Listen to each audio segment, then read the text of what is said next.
Podcast 169, a Bajan Storyboarding Culture, ISBN 978-976-9702-02134.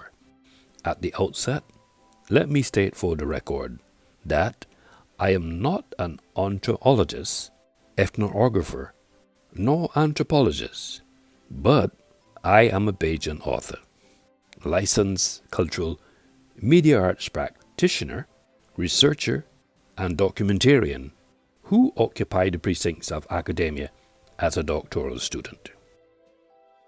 In this space, one of my hobbies include studying basic data collection of cultural events that integrate within the Bajan tradition.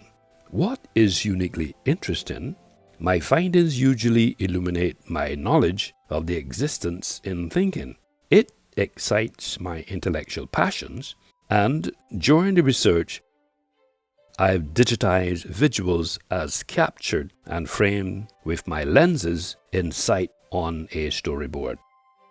In view of the aforesaid statement, I wish to advance the view that prose storyboard language, according to team.inera.fr, is a formal language for describing movies shot by shot, the storyboard planning and communication. It should be noted that palmoro.edu, I quote, anthropologist Edward B. Tyler's word culture, end quote, is deemed an uncountable noun word, especially since culture consists of activities such as the arts and philosophy. According to Collins Dictionary, this tool defines the same to be important for the development of civilization and for people's minds of a particular group of people at a particular time, whether literal or abstract, end quote. That said, and all things considered, one of the functions of storyboard is to highlight what popular culture and mass culture is and is not. Given the specifics and clarification of this topic, I have decided to juxtapose these two contrasting items, which is now done deliberately in my writing so as to highlight their differences. That said, it is logical to assume that at the end of this process, culture and storyboarding may share the same interests or have similar characteristics from the perspective they may be inextricably linked. At this juncture, I wish to state for the record that during my academic tenure in the pursuance of a bachelor's degree in media arts at New Jersey City University, in one of my core courses, I was exposed to storyboarding. It is because of this lived experience I can now tell and show my Barbadian story of how this Bajan whistler bird adapted for flying instead of heavy jaws and teeth, lightweight beaks, navigating Thorsby airspace. Because of the ease in which they navigate the precincts of Thorsby, Barbados, and how I employ my macro lens to observe that they have feathers as opposed to fur. Because of the ease in which they navigate the precincts of Thorsby, Barbados, it appears that they exhibit lightness, streamlined and cleverly adjustable for flight control. It should be noted that such behavior is consistent with their bones, which are also hollow, making them lighter for flight, a view espoused by rspb.org.uk. As I continue to navigate this research and employ the various lenses at my disposal, I have unearthed the fact that a Bajan whistler is no different from other birds because, according to Kennedy wildbirdfood.co.uk, I quote, birds are endothermic, tetrapod vertebrates. They have a streamlined body. There are very few birds whose bodies are not built for streamlined aerial pursuits. Their bodies are naturally suited to the sky as they streamline to reduce the force of drag and are bipedal, which means they walk on two legs. They also lay amniotic eggs with hard calcium carbonate shells. Although birds are the most recent class of vertebrates to evolve, they are now the most numerous vertebrates on Earth. End quote. Bujuice.com joins the discourse and makes the telling point. The feathers provide insulation, waterproofing, and reduce the body weight to become airborne. The shape of the wings and its ability to move through the air are needed for bird and plane flight. The strong breast muscles help them to flap their wings. However, study Other.com advanced the view that their flight consists of two main movements, downstroke movement. They are upstroke and downstroke. When the wings move upwards, the movement of the wings is called upstroke movement. When the wings move downwards, the movement of the wings is called downstroke movement. Another critical point is that, according to phys.org's, I quote, they are like other birds who fly in the counter-clockwise direction. This collection behavior arises through collision between the particles in which they exchange energy from their rotation to energy of motion. This exchange can also take place if there is sufficient friction between the particles. End quote. Bujuice.com also joins the discourse and makes the following assertion. I quote, their shape and skeleton help them in flying because their wings have a thick, strong leading edge with a concave lower surface and a convex upper surface. This helps to reduce air pressure above and increase air pressure below. The bird can thus fly upward and forward while in flight. End quote. According to ingenia.org.uk, their wings are the bony parts of the forelimbs that help to fly in the air.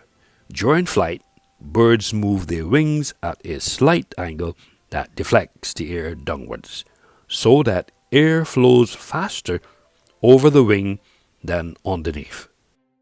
A pressure builds up beneath their wings, and the pressure above reduces, and this difference in pressure produces lift. Wings are an obvious adaptation for flight. They are actually modified front legs. These birds move their wings using muscles in the chest. End quote.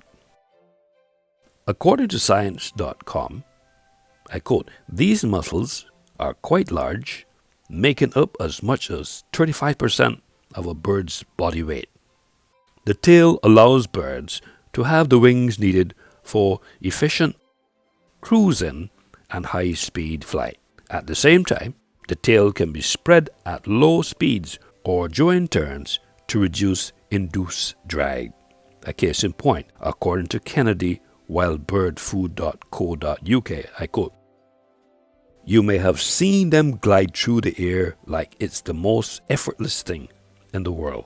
Well, it kind of is. It is a fact that birds don't do any work when they glide because it's all down to physics. When gliding, a bird will hold its wings out to the side of its body without actually flapping. And as the wings move through the air, they're held at a slight angle, which then deflects the air downwards and causes a reaction in the opposite direction. We call this lift. At the same time, there's a drag affecting the bird's body. To maintain speed, a bird must tilt forward and go into a slight dive so that it can keep going. End quote. Kennedy wildbirdfood.co.uk advances the view. Simply put, it is an up and down motion which propels them onward. A bird's entire wingspan has to be at the right angle of attack, which means that the wings have to twist with each downward stroke depending on which direction the bird is traveling.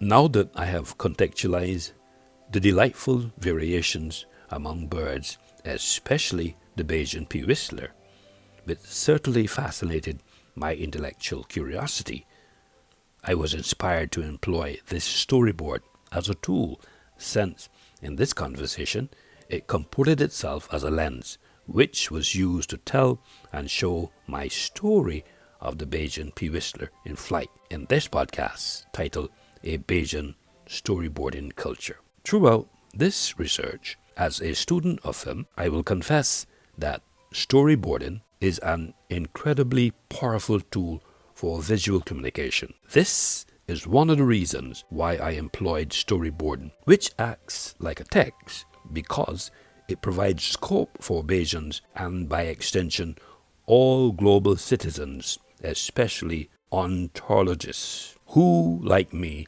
occupy the precincts of academia. In this space, I plan out in my studies and research session and can still keep my digitized visuals in sight.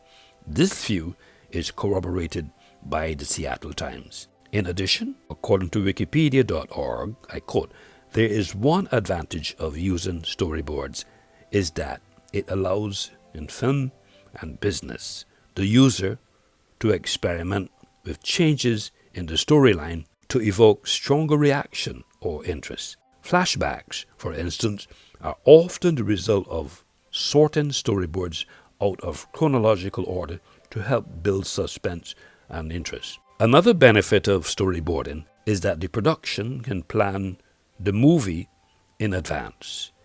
In this step, things like the type of camera shot, angle, and blocking of characters are decided. The process of visual thinking and planning allows a group of people to brainstorm together, placing their ideas on storyboards, and then arranging the storyboard on the wall. This fosters more ideas and generates consensus inside the group. At the end of this academic exercise, I have grown to appreciate an ontologist and develop an interest in ethnography and anthropology.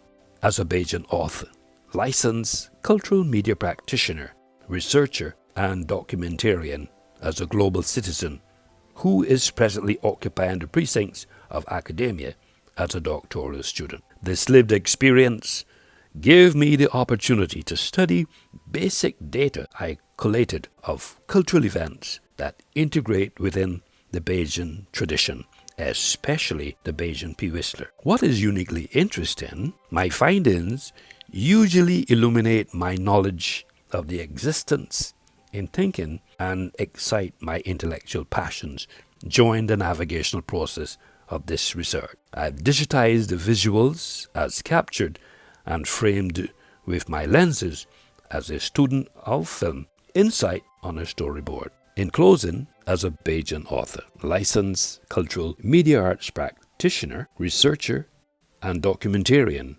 who occupy the precincts of academia as a doctoral student, I concur with Encyclopedia Britannica. I quote, "Bird, class aves, any of the more than 10,400 living species unique in having feathers, the major characteristic that distinguishes them from all other animals," end quote, was captured and framed in 11 chapters in publication 300 in a Bajan Storyboarding Culture, ISBN 978-976-970202134, and ventilated in podcast 169.